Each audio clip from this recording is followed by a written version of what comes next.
है कुछ पुलिसकर्मियों के भी कॉल आया है जिसमें मुझे ऐसा धमकी दिया जा रहा है कि तुम जो ये र्यूमर फैला रहे हो, ये वीडियोस अपलोड कर रहे हो, उसको डिलीट करो। और उसको डिलीट करने के लिए मेरे ऊपर प्रेशर आ रहा है। आई रेस्पेक्ट एवरीवन इक्वली, मैं सभी को एक नज़रिए से देखता हूँ। और जहाँ तक बात रही कि र्यूमर फैलाने की, तो मैं पहले ही बता चुका है, मैं कोई जर्नलिस्ट नहीं हूँ और नहीं मैं कोई यूट्यूबर हूँ। मैं पहले ये चीज़ क्लियर कर चुका हूँ, मैं र्यूमर नहीं फैला रहा हूँ और किसी तरीके का ये र्यूमर नहीं है। ये मेरे दिल से आई हुई आवाज़ है और मेरे पास लगभग 450 फौजियों का कॉल आया है, जिनमें से नंबर्स, अनकाउंटेबल नंबर्स ऐसे केसेस हैं जिनके साथ ऐसी घटना घटी है, जो पुलिसकर्मियों के साथ इनका इंटरैक्शन हुआ है, इनकाउंटर हुआ है। और पुलिसकर्मियों के साथ ऐसे बहुत सारी घटना, लगभग 450 से ज़्यादा कॉल्स आए हैं अपने सिर्फ बिहार से। ओवरऑल मेरे पास लगभग 700 से 800 कॉल आए हैं पूरे भारत से, जिसमें से 400 से 500 कॉल सिर्फ बिहार से हैं, जिसमें ऐसी घटनाएं हमारे फौजी भाइयों के साथ घटती हैं। लेकिन वो क्या है, फुल डिसिप्लिन्ड है, वो ओवरलुक कर देते हैं, नज़रअंदाज करके निकल लेते हैं। बिकॉज यही उनको सिखलाया जाता है, उनका डिसिप्लिन में है कि ओवरलुक करो ये सब चीज़ों के, छोटी छोटी चीज़ों को ओवरलुक। हम भी करते आ रहे थे और हमने भी किया है। लेकिन अचानक पुलिस वाले ने मेरी गाड़ी को चेक करना शुरू कर दिया, मेरे डिग्गी खोलो, डिग्गी चेक कराओ। क्यों भाई, ये अचानक सब क्यों मेरे साथ हो रहा है? ये मेरे को टारगेट किया जा रहा है, मेरे ऊपर प्रेशराइज किया जा रहा है कि मैं वीडियो को बना। तो मेरे को उससे कोई फ़र्क नहीं पड़ने वाला है, मेरे को उससे कुछ भी फ़र्क नहीं पड़ने वाला है।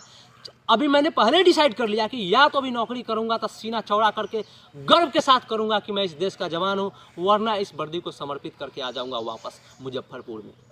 इसलिए और सिर्फ मुझे उस भाई लोगों का, उस जवानों का, उस देशभक्त लोगों का सहयोग चाहिए जो मेरे साथ इस घटनाओं में और मेरे साथ इन सारे पल में मेरा साथ दे। और सिर्फ मुझे उन्हीं का ही सपोर्ट चाहिए।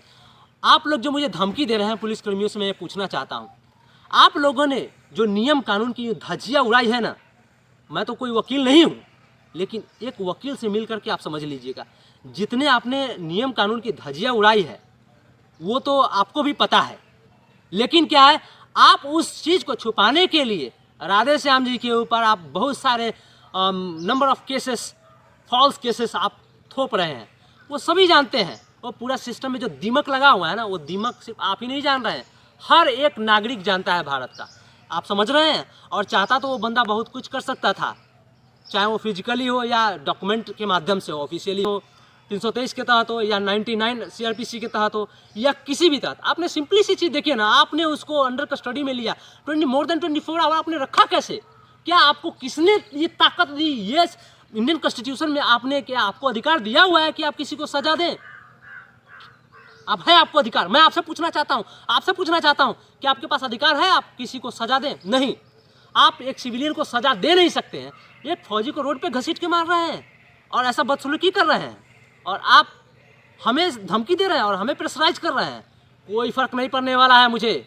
मैं नंबर भी दे रखा हूँ, ये मेरा फोटो क्लिक कर लीजिए। मुझे I don't care bloody fucker any one of them, मुझे कोई फर्क नहीं पड़ता है और मैं ऐसे ही रहूँगा। और मेरे साथ लगभग 80,000 लोग जुड़ चुके हैं, जिसमें से मोर देन 60,000 अपने बिहार के ही हैं, और भी अदर स्टेट्स और अदर डिस्ट्रिक्ट से मेरे साथ लोग जुड़ रहे हैं, जिसमें से आउट ऑफ देम 95% फौजी हैं जो इंडियन आर्मी से ताल्लुकात रखते हैं, और 10% 5% ऑलमोस्ट वो सिविलियंस हैं जिनके अंदर देशभक्ति का जज्बा उनके रग रग में भरा हुआ है। ऐसे लोग मेरे साथ जुटे हुए हैं, तो मुझे डरने की कोई ज़रूरत ही नहीं है। और मैं हर एक कदम पे इससे भी ज़्यादा स्ट्रॉन्ग स्टेप उठा करके आगे बढ़ूंगा। जिसको जो उखाड़ना है वो उखाड़ ले, और मुझे कोई फ़र्क नहीं पड़ता है। अगर मेरे बातों से किसी को दुख पहुँचता है तो बहुत मुझे इसके लिए खेद है, लेकिन मैं अपने आप को रोक नहीं पा रहा हूँ। एक्चुअली जो घटना हमारे वर्दी के साथ घटी है वो इनफैक्ट यहाँ तो कहीं भी नहीं घटना चाहिए।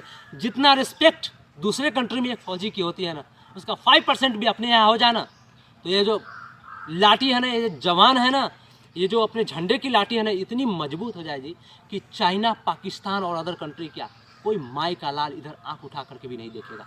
लेकिन यहाँ तो ऐसी विडंबना है कि इसके विपरीत हो रहा है। तो ये सिर्फ सिस्टम की गलती है, यहाँ के कुछ ऐसे नुमाइंदे की गलती है जो ऐसी घटिया हरकतें करते हैं और ऐसी गंदी सोच रख करके एक नफरत की भावना अपने दिल में रख करके चलते हैं। प्रेशराइज करें और कितना भी दबाव डालें, मैं ऐसे ही आगे बढ़ता रहूँगा।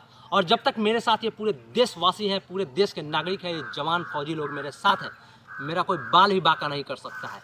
मैं दोबारा मिलूँगा भाई लोग आपके साथ। आप लोग ज़्यादा से ज़्यादा मैसिव एक इकट्ठा होकर के हमारे साथ जुड़े, ज़्यादा से ज़्यादा हाँ इस वीडियो को वायरल करें ताकि बहुत ही भारी संख्या में लोग मेरे साथ जुटे और मेरे साथ दे उस भाई को न्याय दिलाने में और जो जिसने इसे हरकत की है उसको सज़ा दिलाने में।